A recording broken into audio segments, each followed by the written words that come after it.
الحمدللہ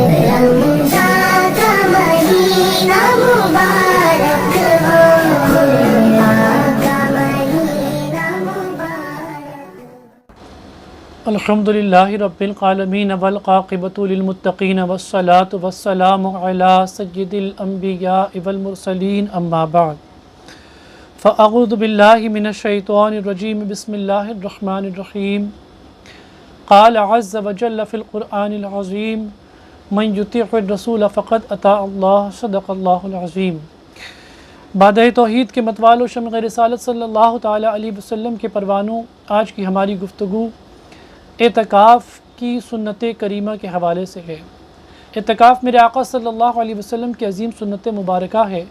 حضرت سیدتنا عائشہ صدیقہ طیبہ طاہرہ رضی اللہ تعالی عنہ فرماتی ہیں کہ میرے آقا کریم صلی اللہ علیہ وسلم ہر سال ماہ رمضان المبارک میں آخر کے 10 دنوں کا یعنی آخری عشرے کا اعتکاف فرمایا کرتے تھے۔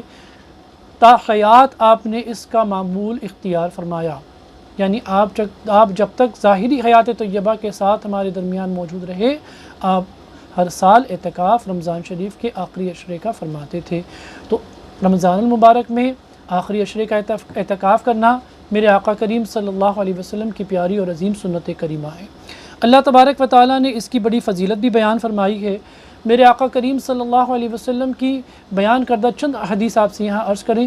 حضرت علی یعنی حضرت امام زین العابدین رضی اللہ تعالیٰ عنہ، آپ کا اصلی نام ہے، آپ ارشاد فرماتے ہیں کہ میرے والد حضرت حسین رضی اللہ تعالیٰ عنہ نے مجھ سے یہ روایت بیان فرمائی کہ آقا کریم صلی اللہ تعالیٰ علیہ وسلم ارشاد فرماتے ہیں کہ جو بندہ مومن رمضان المبارک میں آخری عشرے معنی 10 روز کا اعتکاف کرتا ہے، اللہ کریم اسے 2 حج اور 2 عمرے کا ثواب عطا فرماتا ہے۔ سبحان اللہ، سوچیں کتنی بڑی فضیلت ہے 2 حج اور 2 عمرے کی فضیلت، اور اسے بیان کرنے والی ذات مبارکہ کتنی پیاری ہیں۔ حضرت امام زین العابدین اور ان کے والد گرامی میرے آقا کریم صلی اللہ علیہ وسلم کے پیارے چہیتے نواسے اور جنتی نوجوانوں کے سردار امام علی مقام امام حسین رضی اللہ تعالیٰ عنہ۔ اگلی حدیث پاک میں میرے آقا کریم صلی اللہ علیہ وسلم فرماتے ہیں کہ اگر کوئی شخص اللہ کی رضا کے لیے 1 دن کا اعتکاف کرتا ہے، اعتکاف سے مطلب یہ نہیں ہونا چاہیے کہ نام و نمود حاصل کیا جائے، شہرت حاصل کی جائے، واہوائی حاصل کی جائے، پذیرائی حاصل کی جائے کہ لوگ کہہ رہے بڑے نیک آدمی ہیں ماشاءاللہ، ہر سال اعتکاف کرتے ہیں، بیٹھتے ہیں، 10 روز اعتکاف میں رہتے ہیں۔ یہ مقصود نہ ہو، اللہ راضی ہو جائے میرے اس عمل سے۔ میں نے کل ہی آپ سے عرض کیا تھا کہ اعتکاف کا مقصد تقرب اللہ ہے، قرب الہی حاصل کرنا ہے۔ بہرحال حدیث پاک کے مفہوم کے مطابق جو شخص 1 روز اللہ کی رضا کی خاطر فقط 1 روز ایک اعتکاف کرتا ہے، 1 دن کا اعتکاف کرتا ہے، حدیث پاک کا مفہوم ہے کہ 1 دن کا اعتکاف کرتا ہے، تو اللہ تبارک و تعالیٰ اس کے اور دوزخ کے درمیان 3 خندقوں کا فاصلہ فرما دیتا ہے۔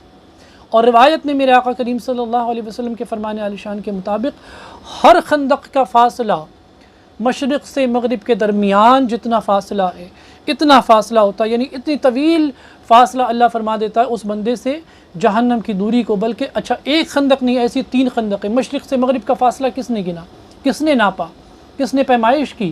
اور ایسے 3 مشرق و مغرب کے درمیان جتنے فاصلے ہوتے ہیں، وہ فاصلہ اللہ کریم اپنے اس بندے کے لیے جو فقط 1 دن کا اعتکاف کرتا ہے اللہ کی رضا کی خاطر۔ اب آپ غور فرمائیے عزیزان گرامی، جو مسلمان ایمان اور عقیدے کی سلامتی کے ساتھ اللہ تبارک و تعالیٰ کی رضا اور خوشنودی حاصل کرنے کے لیے میرے آقا کریم صلی اللہ علیہ وسلم کی مبارک سنت پر عمل کرتے ہوئے 10 روز اعتکاف کرے گا، اللہ رب العالمین اسے کتنی نعمتوں سے سرفراز فرمائے گا، اسے کتنے اجر عظیم اور صلہ عظیم سے سرفراز فرمائے گا۔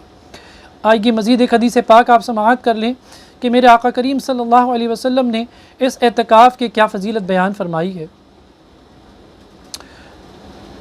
مزید ایک روایت اسی کے مثل ملتی ہے کہ جس میں فرمایا گیا کہ جو شخص اللہ تبارک و تعالیٰ کی رضا کے لیے 1 دن کا اعتکاف کرتا ہے تو اللہ تبارک و تعالیٰ اس کے اور بندے کے درمیان 7 زمین اور آسمان اتنا فاصلہ پیدا فرما دیتا ہے جتنا فاصلہ آسمان و زمینوں کے درمیان ہے۔ عزیزان گرامی، یہ ساری فاصلہ کس چیز سے پیدا فرماتا ہے اللہ تبارک و تعالیٰ؟ جہنم سے۔ یعنی اللہ پورے طور پر اہتمام فرما رہا ہے کہ بندہ جہنم میں نہ جائے۔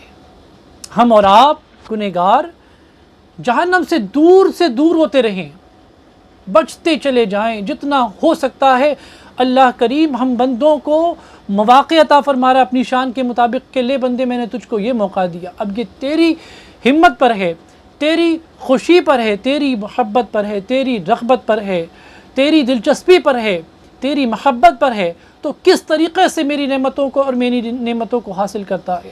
تو جتنا چاہتا ہے میں نے تیری چاہت سے زیادہ اور اس سے سوا میں نے تجھے ذرائع عطا فرمائے، مواقع عطا فرمائے، تاکہ تو اپنے آپ کو جہنم سے آزاد کر سکے اور دور کر سکے۔ آئیے اب چند آپ اعتکاف کے تعلق سے مسائل سماعت فرما لیں کہ اعتکاف کسے کہتے ہیں، اعتکاف کے احکام کیا ہیں، اعتکاف کی تعریف کیا ہے۔ سب سے پہلے ہم سماعت کرتے ہیں کہ اعتکاف کسے کہا جاتا ہے۔ انشاءاللہ یہ سلسلہ آگے جاری رہنا ہے، اس لیے کہ تمام مسائل پر آج تنہا ایک دن میں گفتگو نہ ہو پائے گی۔ اعتکاف کسے کہتے ہیں؟ اعتکاف عربی زبان کا لفظ ہے جس کا لغوی معنی خود کو روک لینا، بند کر لینا، کسی کی طرف اس قدر توجہ کرنا کہ چہرہ بھی اس سے نہ ہٹے۔ یہ اس کے لغوی ڈکشنری میننگز ہیں۔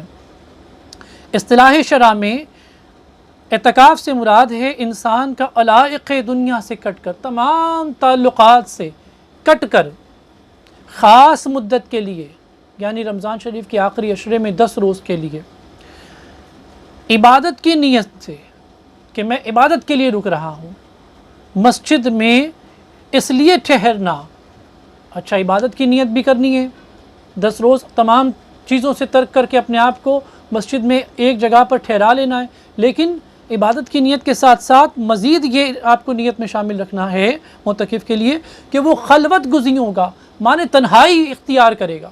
یہ نہیں کہ اس نے اعتکاف کر لیا اور وہ 4 6 8 10 لوگوں کے ساتھ بیٹھ کر دل لگی کر رہا ہے اور یہاں وہاں کی ادھر ادھر کی باتیں کر رہا ہے اور پر لطف گفتگو ہو رہی ہے اور لطائف کا اور جو ہے وہ ان کا معاملہ چلا ہوا ہے، لوگ لطیفے سنا رہے ہیں، لوگ اپنے قصے کہانیاں اور اپنے حالات و واقعات ایک دوسرے سے بیان کر رہے ہیں۔ نہیں، معتکف کے لیے ضروری ہے کہ وہ تمام اس طرح کی غیر ضروری باتیں، نجی باتیں، ان تمام باتوں سے خود کو الگ کرے، کوئی ایک دوسرے سے پرسنل لائف کا ڈسکشن نہ کیا جائے، بلکہ جو لوگ ہوں وہ اپنے طور پر تنہا عبادت میں اپنے آپ کو مصروف رکھیں۔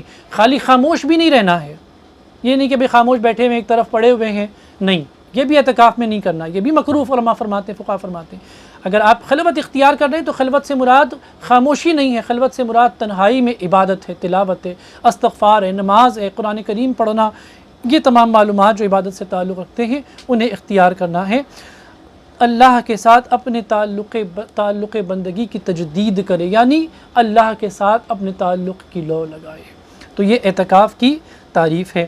اب آئیے اعتکاف کے آپ احکام مزید سماعت کریں۔ اعتکاف کی کتنی قسمیں ہیں یہ بھی آپ سنیں۔ اعتکاف ہم عموماً یہ جانتے ہیں کہ فقط اعتکاف ایک ہی ہے جو ہم 10 روز کرتے ہیں رمضان شریف کے آخری عشرے کا، مگر ایسا نہیں ہے۔ اعتکاف کی 3 قسمیں ہیں۔ اعتکاف سنت ہے، اعتکاف نفل ہے اور اعتکاف واجب بھی ہے۔ نفل اعتکاف کیا ہے، واجب اعتکاف کیا ہے اور سنت اعتکاف کیا ہے، ان کی تینوں اقسام آج آپ کے سامنے رکھی جائیے۔ واجب اعتکاف کیا ہے؟ واجب اعتکاف یہ ہے کہ کوئی شخص منت مان لے کہ بھئی میں جو ہے میرا کاروبار اچھا ہو جائے، میری صحت اچھی ہو جائے، میری ضرورت پوری ہو جائے، یا خدا نخواستہ کسی کا قرضہ ہے وہ مقروض ہے وہ قرض ادا ہو جائے، تو اگر اس طرح کی منت مانی کہ میرا یہ کام ہو جائے تو اس کے بعد میں 1 دن روزے رکھوں گا، 1 دن اعتکاف کروں گا، 3 دن اعتکاف کروں گا، 2 دن اعتکاف کروں گا مسجد میں، تو یہ جو ہے یہ نذر کا ہے، منت کا اعتکاف ہے اور یہ واجب اعتکاف ہے۔ آپ اس کی تعریف سماعت کیجئے۔ اعتکاف واجب یا اعتکاف نذر، جس کی منت یا نذر مانی جائے واجب ہوتا ہے۔ مثلا کسی شخص نے منت مانی اگر میرا فلاں کام ہو گیا تو میں اللہ تعالیٰ کے لیے 3 دن کا اعتکاف کروں گا، یا 1 دن کا اعتکاف کروں گا، یا 2 دن کا اعتکاف کروں گا، ایسا کہنے سے اس پر اعتکاف واجب ہو جاتا ہے۔ واجب اعتکاف میں نیت کرنا اور روزہ رکھنا شرط، ہاں یہ آپ ذہن میں رکھیں، واجب اعتکاف جو ہو رہا ہے اس میں روزہ رکھنا شرط ہے، شرط نہیں ہے، نہیں شرط ہے۔ اب اس چیز کو آپ سمجھ لیں، ایک واقعہ میرے پاس تفصیل سے میں اس بات کو ہی آج پوری کر لیتے ہیں، باقی انشاءاللہ ہم کل سمجھیں گے کہ نفل اعتکاف کیا ہے اور سنت اعتکاف کیا ہے۔ ایک مرتبہ مولا کائنات علی پاک کے گھر میں حسنین کریمین علیل ہو جاتے ہیں، دونوں نواسے رسول شہزادگان خاتون جنت و مولائے کائنات علیل ہیں، منت مانی جاتی ہے گھر میں کہ دونوں شہزادے اچھے ہو جائیں تو ہم روزہ رکھیں گے۔ تو یہ منت کے روزے اور منت کے اعتکاف اسی طرح سے ہوتے ہیں۔ اب یہ ہوا کہ بھئی روزہ رکھیں گے، منت مان لی گئی، 3 دن کی منت مانی گئی تھی، کنیز نے منت مانی تھی، اب سب نے روزے رکھ لیے جب دونوں شہزادے اچھے ہو گئے، تو اس کے بعد جب دونوں شہزادے اچھے ہوئے تو تینوں روزے رکھے گئے۔ اسی طریقے سے اعتکاف کا بھی معاملہ ہے، جس طریقے سے روزے کا معاملہ ہے اسی طریقے سے اعتکاف کا معاملہ ہے۔ تو جو منت کے روزے ہوتے ہیں یا منت کے اعتکاف ہوتے ہیں، اسے نذر کے روزے بھی کہہ لیجئے یا نذر کے اعتکاف بھی کہہ لیجئے، اگر کوئی نیت کرتا ہے تو اس پر واجب ہے کہ انہیں وہ پورا کرے، اور واجب کے لیے روزہ شرط ہے، نیت شرط ہے۔ انشاءاللہ بقیہ جو 2 اقسام ہیں اس پر ہم کل گفتگو میں سماعت کریں گے۔ اللہ رب العالمین مجھ سمیت ہم سب کو کہنے سننے سے زیادہ عمل کرنے کی توفیق نصیب فرمائے، آمین۔ وما علینا الا البلاغ المبین۔ السلام علیکم ورحمۃ اللہ تعالی وبرکاتہ۔